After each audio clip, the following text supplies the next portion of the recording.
Good morning. We are in 2 Samuel.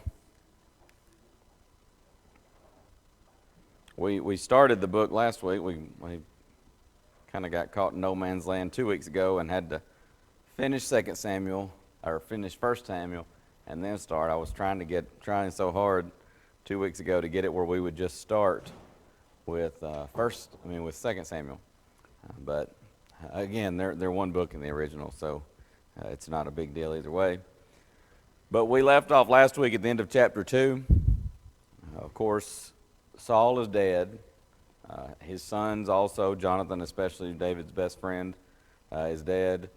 Abner, one of Saul's relatives, but also very much a military man, he takes Ishbosheth, the son of Saul, and sets him up as king. And so now there's, I don't know if civil war is the right word, but at the very least there's division. Some folks are following David and saying David is king. Some folks are saying no, it's Ishbosheth. He's the son. He's the heir. And of course, ordinarily that would have been the case. But what's the problem here? God had changed the lineage. He had changed the kingly line to David from Saul. That goes back to Saul's disobedience in the matter of the Amalekites. It goes back to Saul's offering a sacrifice, an unauthorized sacrifice. He didn't have that right, he didn't have that authority. So a lot of different reasons for Saul's being deposed by God himself. God anointed David. Saul kept battling against that. David would not lift his hand against Saul. So finally Saul dies in battle, only to see Abner now set up Ishbosheth as the king. But there's an interesting turn of events, of course, in chapter 3. At the end of chapter 2, the military men, they get together and, again, I don't know if this was just, if it was such a violent culture that this was their idea of entertainment, let the soldiers go out and just fight. But it may have been meant to be kind of a wrestling match or something more sporting, but not somebody actually getting hurt. But it ended up they're fighting and killing each other. And of course, Asahel pursues Abner. Abner tries to warn him. Asahel was very fleet of foot, it says, which would probably mean Abner was also very fleet of foot. Probably couldn't outrun him, but he warns him, this is not my first rodeo, Asahel. If I were you, I would turn back. I don't want to kill you, but I'm going to defend myself, is essentially what he says. Asahel will not turn back, of course. Abner turns the spear around and he gets him. Kills Asahel, which was Joab's brother. Now Joab's upset about that. Of course, that's going to come later on, but they kind of call off the attack. Everybody goes back. They realize, the servants of David realize, wait a minute, Asahel is missing. They realize he had been killed. So that kind of ends that little section. Then there's a long war between the house of Saul and the house of David, but David waxed or grew stronger and stronger. The house of Saul grew weaker and weaker. Well, that's to be expected, of course, because God had said David was going to be king. So the house of Saul, they're not going to get stronger and stronger because that's not in God's plan. So unto David were sons born in Hebron. He has these sons, Amnon, of Ahinoam the Jezreelitess, Chileab by Abigail. You have Absalom, the son of Maacah, daughter of Talmai, king of Geshur. The fourth, Adonijah, the son of Haggith. And the fifth, Shephatiah, the son of Abital. The sixth, Ithream by Eglah, David's wife. These were born to David in Hebron. So here are these sons, some we don't know a whole lot about, but Amnon, David's going to have a lot of family problems, isn't he? Sometimes we have family issues in our own families, don't we? Sometimes we maybe feel like, family can be so messed up, but know this, you're not the only family, mine's not the only family to have some problems, to have some difficulties, whether it be rebellious children, whether it be children turning on one another, whatever it might be.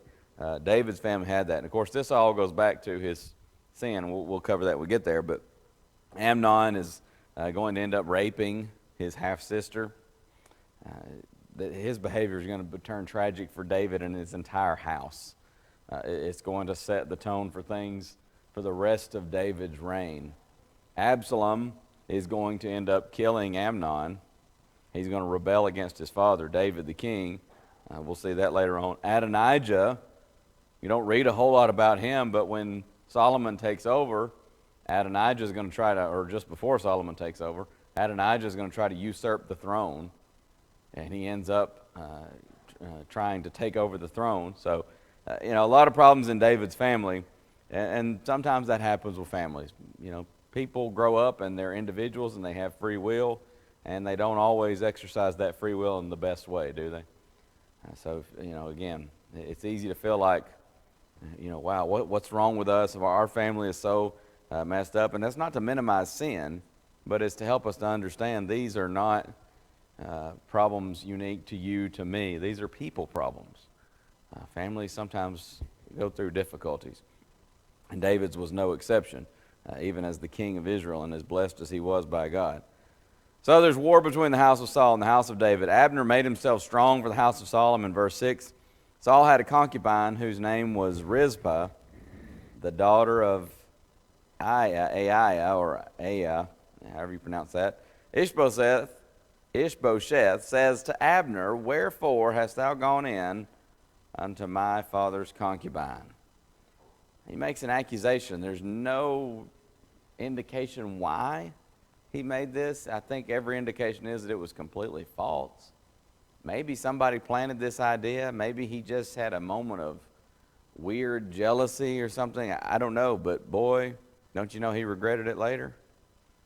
He says to him, you've gone and violated a concubine of my father. What'd you do that for?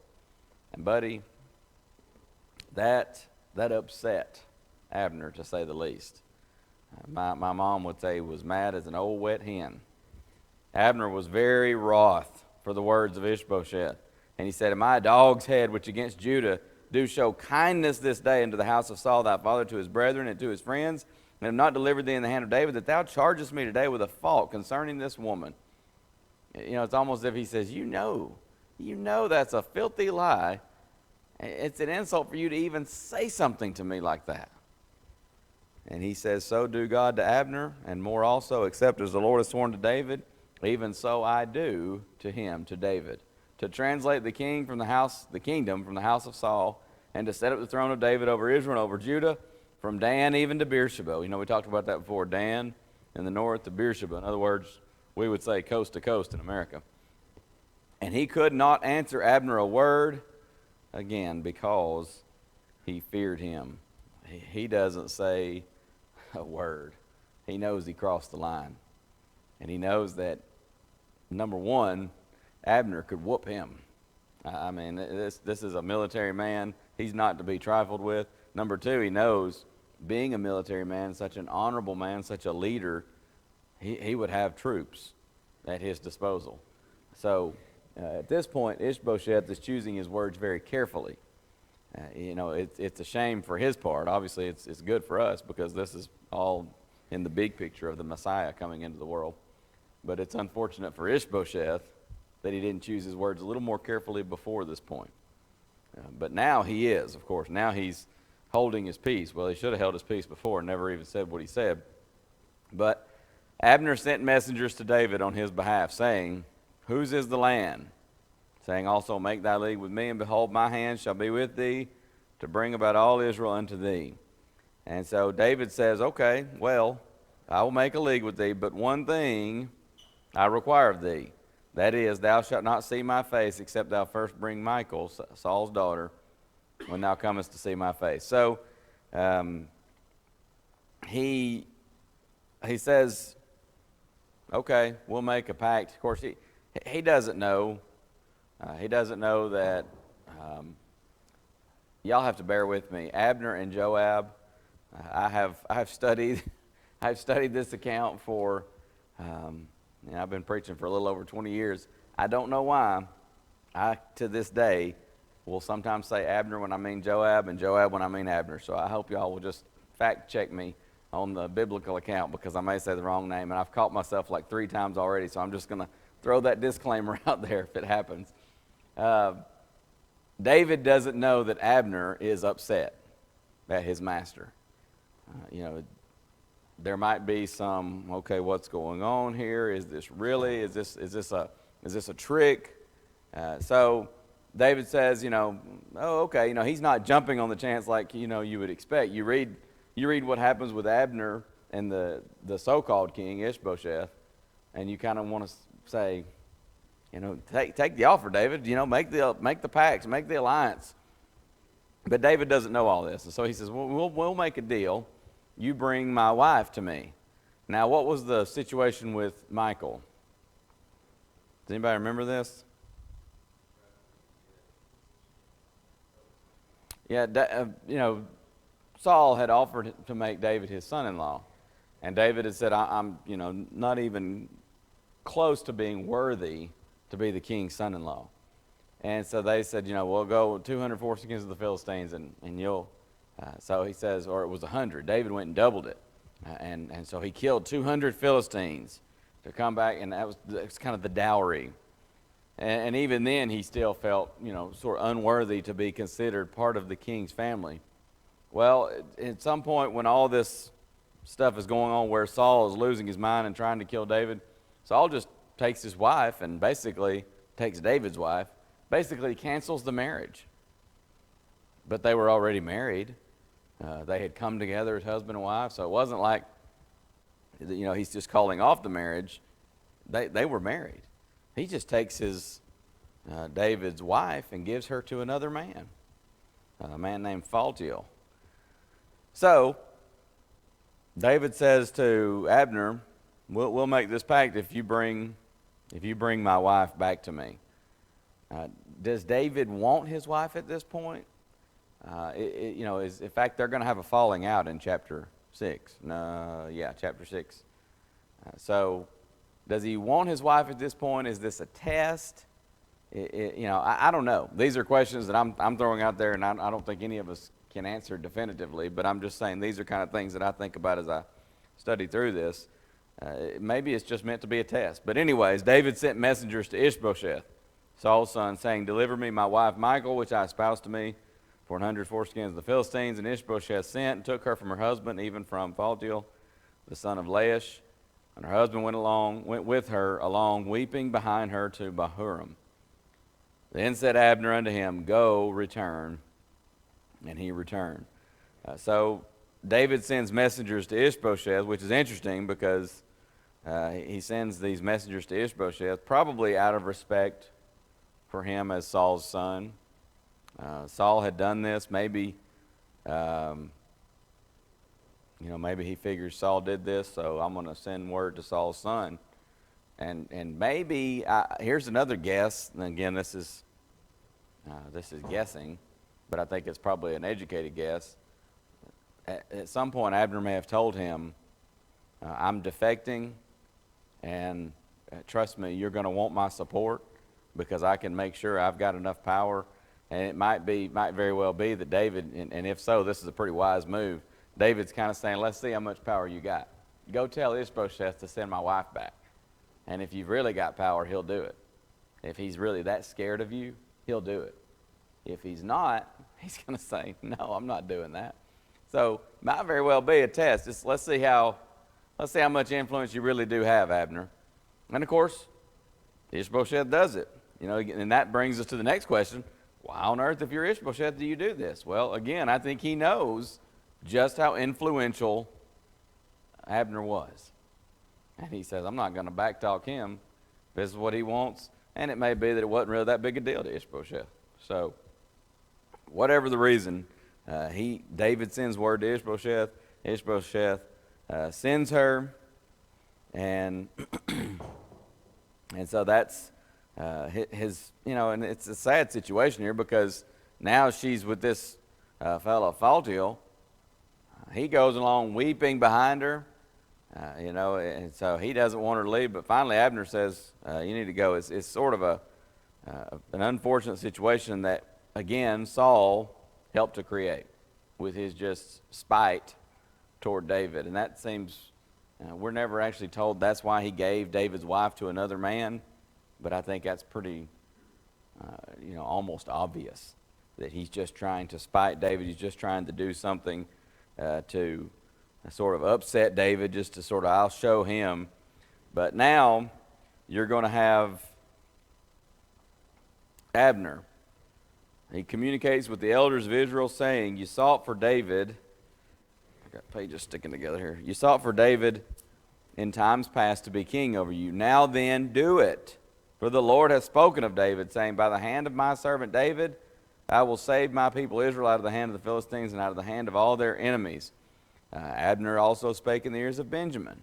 He went to speak in the ears of David and Hebron, all that seemed good to Israel, and that seemed good to the whole house of Benjamin. So he says, look, you sought David before. You sought him before, do it now.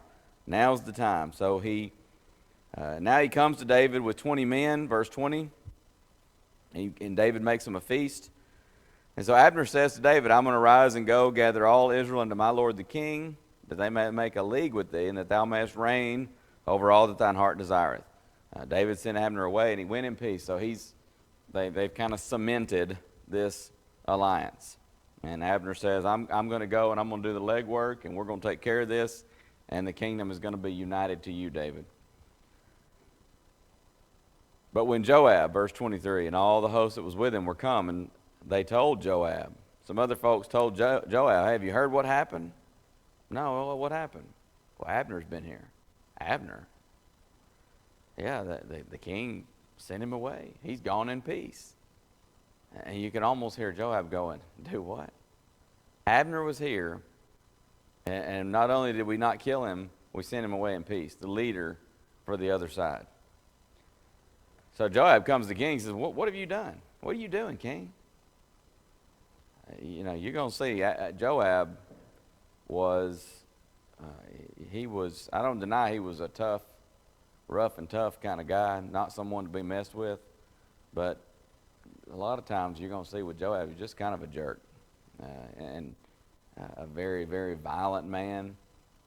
And he's going to end up suffering the consequences for it, although it's on down the road. But he says to David, very brazenly, I might add, what have you done? Abner came to you, and why have you sent him away, and now he's long gone, quite gone, the King James says. Thou knowest, Abner the son of Ner, that he came to deceive thee. He's spying on you, David, to know thy going out and thy coming in, and to know all that thou doest. And when Joab was come out from David, he sent messengers after Abner, which brought him again from the well of Sirah, but David knew it not. So Joab sends messengers, hey, tell Abner he needs to come back. Well, Abner doesn't think anything of it. He's been sent away in peace by the king himself. Listen, even a king has trouble sometimes keeping track of everything. He doesn't know what Joab is doing. You have some kind of intrigue here within David's own court. This fella just takes it into his own hand. Bring Abner back. So Abner doesn't think anything of it. He comes back, hey, what's going on? He thinks maybe there's more details he needs to know, or maybe David's got something else he needs him to do.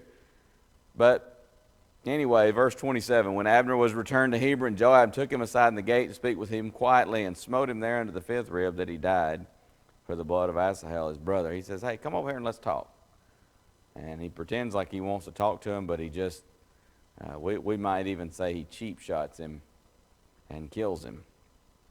And afterward, when David heard it, he said, you can just picture David being very angry. David also treads lightly, very interestingly here, because Joab's a military man.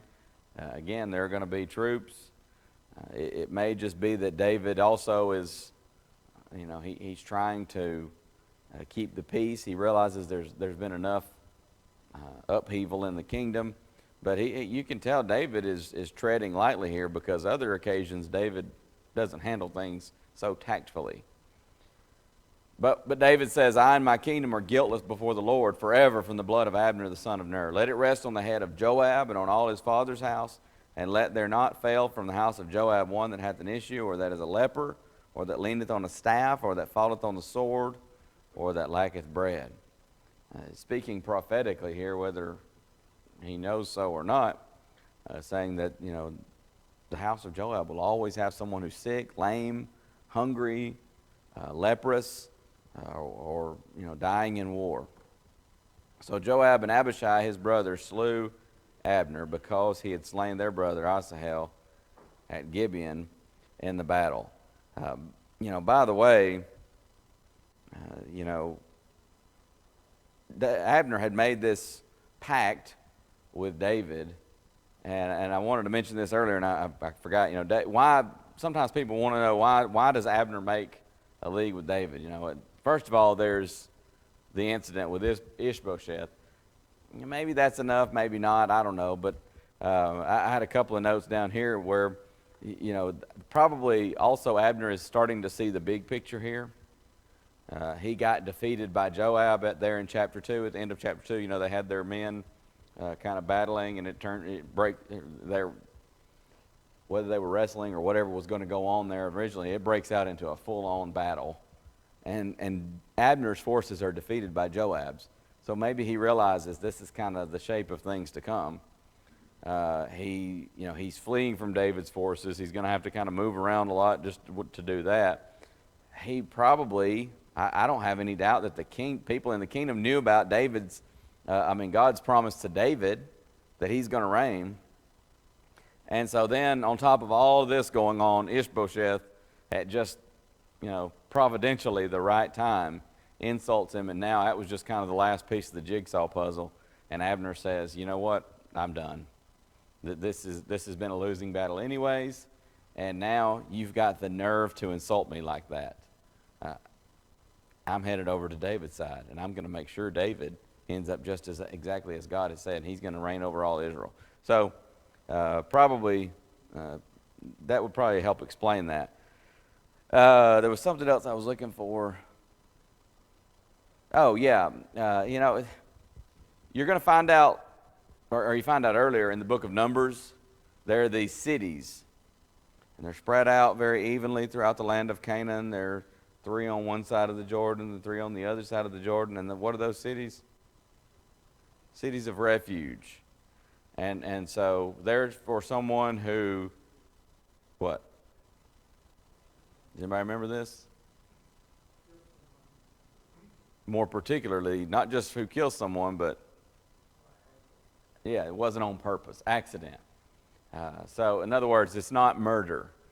So sometimes people will look at this and they say, why is David saying, in fact, even with the cities of refuge, that's one of the things. You go to the elders, you can flee to the city, but the elders of the city are going to have kind of a tribunal or a trial or something like that, and they're going to hear the evidence, and they're going to find out, because anybody could go and kill somebody maliciously and then go to a city of refuge and say, well, I'm here to have refuge from the avenger of blood because, didn't mean to, and they could be lying about it. So they're going to have some kind of a trial or tribunal or something to figure it out.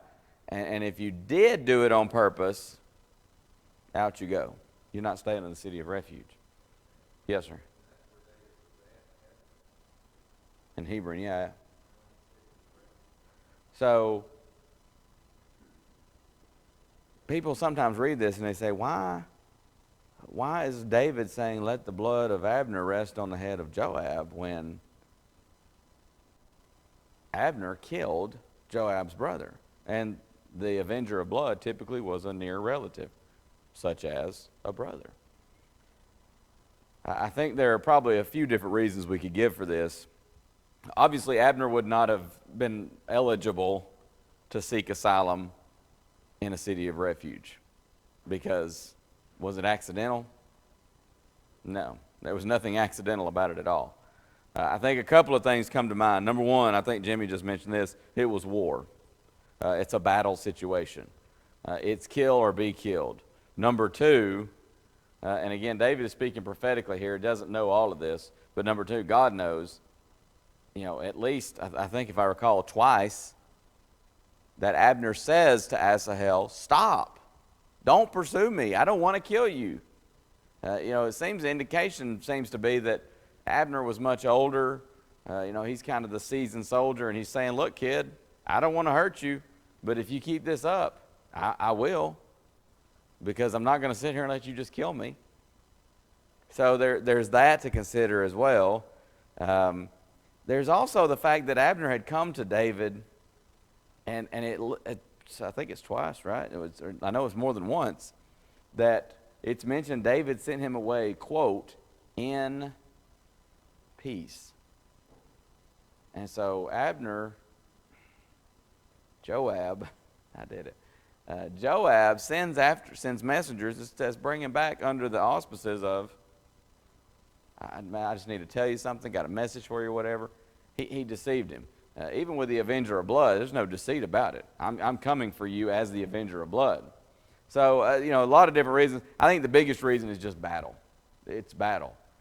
The avenger of blood doesn't apply to a battle situation. Otherwise, you'd have loads and loads of people trying to seek asylum in a city of refuge, or have a lot of situations to deal with for those judges of those particular cities. But I did want to mention that because sometimes people read this and they think, well, how is Joab guilty when in fact Abner did kill his brother? But it wouldn't apply in a battle situation. So Abner is killed. This kind of throws a monkey wrench in David's unification plans, doesn't it? So David says to Joab, to all the people that were with him, rend your clothes, gird you with sackcloth, and mourn before Abner. The king himself, King David himself, followed the bier, the funeral procession, in other words. He says to Joab, you can almost picture how tense this confrontation with David and Joab must have been. And David says, I don't have any doubts there's more to the conversation of what's included here. What's included here is what we need to know. But, you can almost picture Joab saying, you better be careful, David, because I've got a lot of loyalty in the kingdom too. And David saying, maybe so, but I'm going to tell you, here's what you're going to do, son. You're going to go out there, you're going to rend your clothes. In our terminology today, we'd say you're going to put on your best suit, and you're going to show up at the funeral, and you're going to be sad, and you're going to support whatever I do at this point, because you may have a lot of troops, but that ain't going to do you much good if you're dead. Again, I don't know what David said to him, but he makes it very clear that here's what you're going to do. You're going to join the funeral procession, and you're going to look like you're sad and upset about this. And so they did. They go, they bury Abner in Hebron. David is upset about it, of course. This was never in his plan. The king lifted up his voice, wept at the grave of Abner, and all the people wept. And the king lamented over Abner and said, died Abner as a fool dieth. In other words, he was fooled by Joab. Thy hands were not bound, nor thy feet put into fetters. As a man falleth before wicked men, so fellest thou. Can't you just hear David speaking at the funeral? And as he says, you fell before wicked men, and he kind of glares over at Joab. David's not covering this up. And all the people wept again over him. And when all the people came to cause David to eat meat while it was yet day, David swears, saying, so do God to me, and more also, if I taste bread or aught else till the sun be down. He's fasting now and mourning for Abner. And all the people took notice of it. And it pleased them, and whatsoever the king did pleased all the people. For all the people and all Israel understood that day that it was not of the king to slay Abner the son of Ner. And the king said unto his servants, know ye not that there is a prince and a great man fallen this day in Israel? And I am this day weak, though anointed king, and these men, the sons of Zeruiah, be too hard for me. The Lord shall reward the doer of evil according to his wickedness. Here you get another reason why David didn't act immediately against Joab. He says, God will take care of this in his time. And so David is genuinely grieved. He's genuinely upset. There's no acting here on David's part. This is not a political move. He was no doubt excited about Abner defecting and deciding to, David knew this was in God's plan. David knew it was going to happen. He just didn't know when or how. But now here comes Abner, and he sees, a peaceful resolution happening. And so he's no doubt glad about that. And then Joab goes and just messes the whole thing up. But the people take notice that David is upset, and they realize, okay, the king, he's not lying about this. He didn't really set out to fool us. And so that helps. When Saul's son heard that Abner was dead in Hebron, his hands were feeble, and all the Israelites were troubled. Well, he had to know Abner had left him anyways, but no doubt hearing of his death, that sends a shock wave throughout all of Israel, the ones that are loyal to Ishbosheth. Saul's son had two men that were captains of the bands. The name of the one was Baanah, and the name of the other Rechab, sons of Rimmon, a Beerothite of the children of Benjamin. These two men, it mentions in verse 4 first, Jonathan, Saul's son, had a son that was lame of his feet. He was 5 years old when tidings came of Saul and Jonathan out of Jezreel, and his nurse, we might say a maid, took him up and fled. And it came to pass, as she made haste to flee, he fell and became lame. And his name, of course, was Mephibosheth.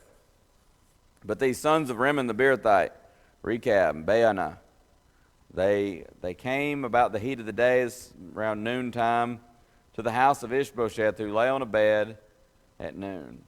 He's taking a nap. They came thither into the midst of the house as though they would have fetched wheat. And they smote him under the fifth rib. Rechab and Baanah, his brother, escaped. For when they came into the house, he lay on his bed in his bedchamber, and they smote him and slew him and beheaded him, and took his head, and they got away through the plain all night. And they brought the head of Ishbosheth unto David. They had to think that they really had something that was going to be special to David, didn't they? I don't know if they didn't hear the rumors or if they just thought this would be different, but David's even going to remind them, you remember when Saul died and somebody came to tell me how he had killed him? But anyway, so they come to David, and they say, look, behold the head of Ishbosheth, the son of Saul, thine enemy, which sought thy life, and the Lord hath avenged my lord the king this day of Saul and of his seed. David answered him, he said, as the Lord liveth, who hath redeemed my soul out of all adversity. When one told me, saying, behold, Saul is dead, thinking to have brought good tidings, I took hold of him and slew him in Ziklag, who thought that I would have given him a reward for his tidings. How much more when wicked men have slain a righteous person in his own house upon his bed? Shall I not therefore now require his blood of your hand, and take you away from the earth? And David commanded his young men, and they slew them, and cut off their hands and their feet, and hanged them up over the pool of Hebron. But they took the head of Ishbosheth and buried it in the sepulchre of Abner in Hebron. David says, you don't know me at all, boys, because this is not going to get you a reward. It's going to get you an execution. And so he killed them, just like, it's kind of like when something sometimes would happen to my sister growing up. She was 3 years older, or is 3 years older than I am. And sometimes something would happen, she would get in trouble, and then just shortly thereafter I'd do the same thing. And your parents kind of go, hello, you saw what happened. Did you think it was going to be different for you? You knew better. And so that's essentially what David is saying to these men. Apparently he expected that they should have known, or maybe he knew that they did know. But he says, it didn't work out too well for that other guy, and it's not going to work out too well for you either. And so David kills them for killing Ishbosheth. And he knew that was not the rightful king. Ishbosheth was not. But he also knew that this was not the way to handle it. He was Saul's son. So you sneak into his house as he's asleep. That's not the way to handle it. So they were not pursuing justice. And listen, Ishbosheth, at least at this point, was not pursuing injustice. I mean, it already says his hands were feeble. It seems that it may very well be that he was on the verge of just surrendering the kingdom over to David, and there didn't have to be any bloodshed. But be that as it may, they took matters into their own hand. And by the way, Ishbosheth also, when David requested his wife, what did he do? He fulfilled the request. So it seems like things were trending in a good direction, and then they go and just murder the guy. Yes, sir. I would assume, yeah, hands that shed innocent blood and feet swift to do mischief. That's what I was thinking of, the 7 things the Lord hates there in Proverbs 6. Not written at this point, obviously, but that a lot of times that was the idea, hands. In fact, we still use that expression, you know. You've got hands that are covered in blood, we sometimes say, as a metaphorical, or I guess be more like I guess that would be a metaphor. I get metaphor and simile confused. But as a way of saying you're guilty. And you know, we sometimes sing the song with our children, be careful little feet where you go. Here are 2 men that their feet ran to do evil, their hands committed the evil. And so that would be my best guess. But other than that, I don't know that we could really say for sure. But it is interesting that they cut off their hands and feet. And a lot of Middle Eastern cultures still sometimes will do. It's becoming more rare with a lot of human rights concerns, human rights groups and things like that. But there are some extremists in the Middle East that will still, if you steal, you may get your hands cut off. And so that would probably make the most sense. Yes, sir.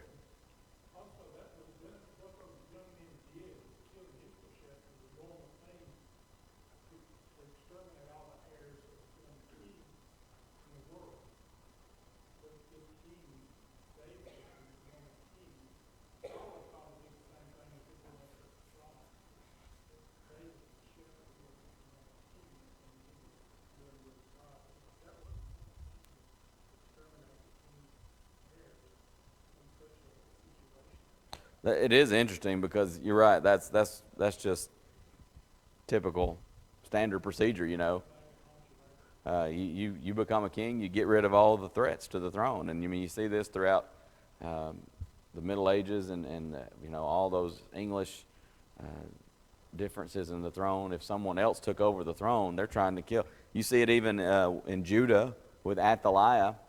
She usurped the throne, but the first thing she did was she sent and wiped out the entire royal seed. And the only reason there was even a king left is because God in his providence had one of his nurses hid him. She hid, which king was that?